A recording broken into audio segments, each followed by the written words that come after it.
On essaye en fait de créer une dynamique sur le quartier créatif Carnot. Donc forcément il y a un travail de veille je dirais locale, territoriale entre guillemets, sur un petit peu qu'est-ce qui se passe notamment dans les laboratoires de recherche à proximité, dans les différentes écoles, quelles sont disons, les envies et les directions qui se prennent de manière un peu convergente.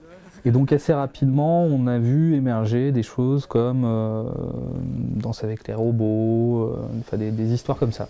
On s'est dit que c'était assez intéressant de positionner ça sur le plan des interactions danse-machine pour essayer de travailler sur la dimension de comportement en fait.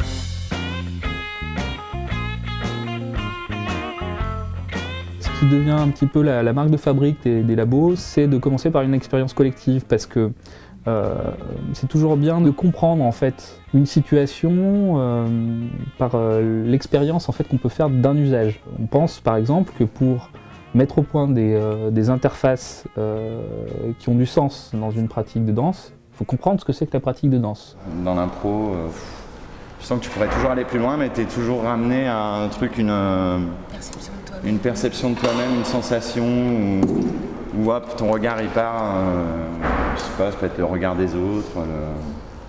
Voilà, il faut être super désinhibé, accepter son corps et ça c'est pas évident.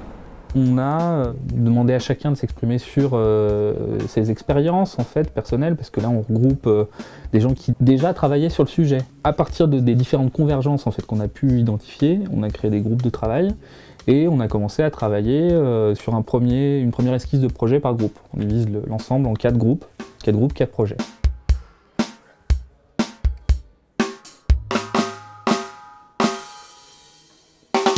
Le deuxième jour, donc, on reprend le travail et l'idée c'est de dire on met directement les mains dans le cambouis. Il faut être en capacité en fin de journée d'avoir une proposition formalisée, visible à l'issue du premier jour.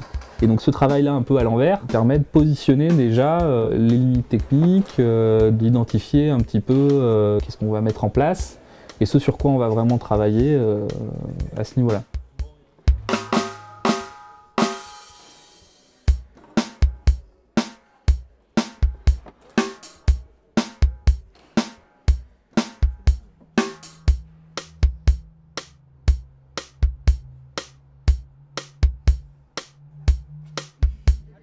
On pourrait résumer un petit peu la méthode sur d'abord fais-le, ensuite fais-le marcher et après fais-le mieux. Et c'est un petit peu le leitmotiv. Et donc à l'issue, on fait en sorte de pouvoir le montrer. Donc c'est ce qui nous amène vendredi soir à une présentation publique de ce qui est proposé.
Les beaux aboutissements pour moi c'est quand à l'issue de ça en fait on retrouve par la suite des éléments en fait qui viennent des projets qui ont été mis au point dans les labos, qui se retrouvent en fait dans des projets qui sont portés par des anciens participants, que ces participants ont fait corps pour porter une nouvelle offre, un nouveau produit, quelque chose de ce type-là. On est en train de réfléchir sur les possibilités de production en fait de ce qui sort des labos.